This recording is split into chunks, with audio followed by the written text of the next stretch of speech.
Intelsat 31 is a flexible, powerful satellite built by SSL for Intelsat. It will be co-located with Intelsat 30 at 95 degrees west longitude, where it will augment and provide redundancy and reliability for direct-to-home broadcast services in Latin America.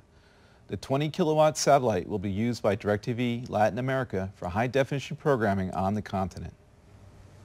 The first burn of the BRISM upper stage is scheduled for completion about 16 minutes into the flight, and our broadcast will conclude at that time since the upper stage with the Intelsat 31 spacecraft will be in a planned blackout period when it will be out of range of our tracking stations. We'll receive additional updates after it comes back into view in about an hour. You can stay up to date on the status of the missions by visiting the ILS website, ilslaunch.com, by following us on Twitter, and by liking us on Facebook. Located in the heart of Silicon Valley, Space Systems Loral is a world-leading provider of satellites and innovative spacecraft systems. SSL satellites connect billions of people around the world with internet connectivity, mobile communications for ships and planes, and Ultra HD television delivered directly to homes. Here's a little bit more about SSL and the performance, power, and reliability of the Intelsat 31 satellite.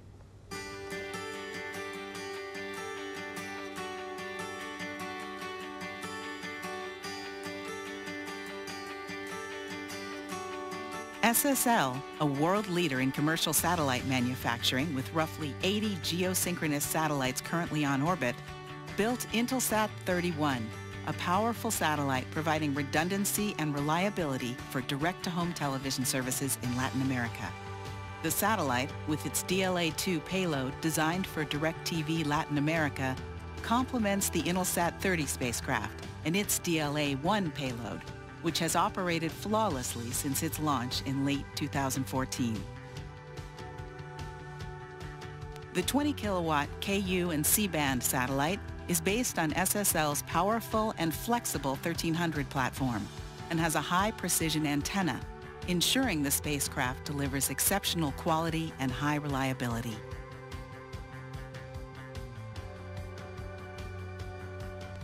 Intelsat 31 DLA-2 will be co-located with and provide backup for Intelsat 30 with the DLA-1 payload, providing high-definition direct-to-home services in 9 different countries. The redundancy of the DLA-2 payload reflects DirecTV's commitment to providing its subscribers with guaranteed uninterrupted service and the highest reliability in the region. As world leaders in the industry, SSL and Intelsat have teamed on satellites for more than 4 decades.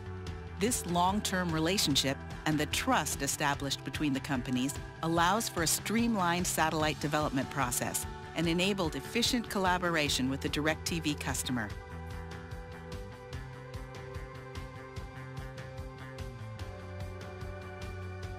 The value of this teamwork has enabled a new satellite that will bring unprecedented reliability to direct-to-home services in Latin America. SSL thanks Intelsat, DirecTV, ILS, and the hundreds of engineers, managers, and technicians at SSL whose dedicated work helped to make this satellite a success.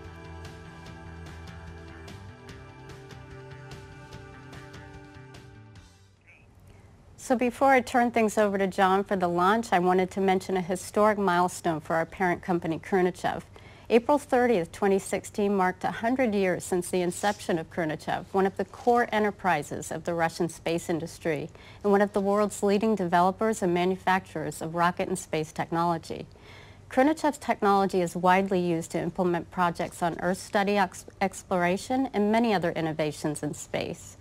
Khrunichev has over 20 years of successful experience in commercial launch services under the auspices of ILS. Among Khrunichev's customers and partners are national space agencies, aerospace organizations, and industrial enterprises from dozens of countries. Khrunichev will continue to provide for many years to come the most advanced technology and equipment to enable continued advancement in space. Now, John, on to you. So we're about 35 seconds from launch. The final go for launch polling has been completed. Everything is so far is go for launch. Today's a little bit breezy out there in Baikonur. You can see the camera shaking a little bit because of the telephoto lens, but we're well within constraints for launch. T minus 15. T minus 10. 10, 9, 8, 7, 6, 5, 4, 3, 2, 1. And we have liftoff. Liftoff of an ILS Proton from the Baikonur Cosmodrome in Kazakhstan with the Intelsat 31 satellite on board.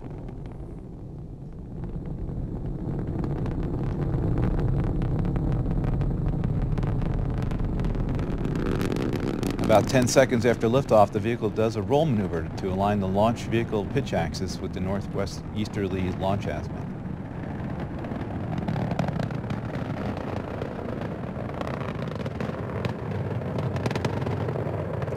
Just past T plus 40 seconds. The vehicle will soon experience maximum dynamic pressure, or max Q, which is when the aerodynamic stresses on the vehicle in atmospheric flight are at their peak. For Proton, max Q occurs about 1 minute and 2 seconds after liftoff at a velocity of Mach 1.6, sometimes accompanied by visible condensation if atmospheric and lighting conditions are favorable. Coming up on just past T minus 1, and there you can see the condensation.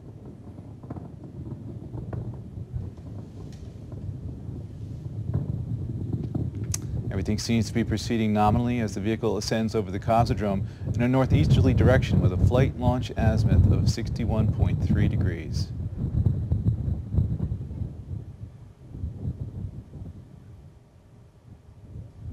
T plus 90 seconds. And we're going to be coming up on the first stage separation from the second stage. Now that's set to occur at 2 minutes into the flight. On clear nights, but unfortunately today is a day, observers at the Baikonur Cosmodrome may be able to see a bit of a halo effect as the second stage engines ignite prior to the separation of the first stage. We call that a hot ignition of the second stage. Coming up on T plus 2 minutes.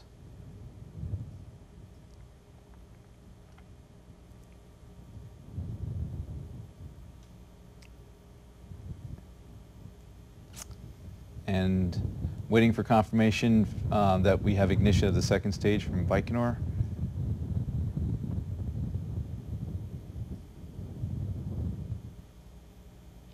Okay, still waiting with that confirmation, but the second stage should be firing at this point.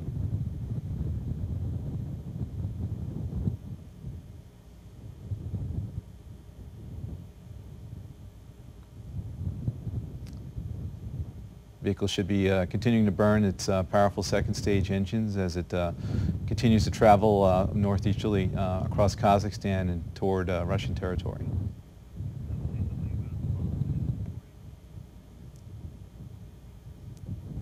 And we do have confirmation of ignition of the second stage and good separation from the first stage. And we have a confirmation of a planned level of thrust on all four second stage engines. Now, the second stage will operate for about 3 minutes and 27 seconds.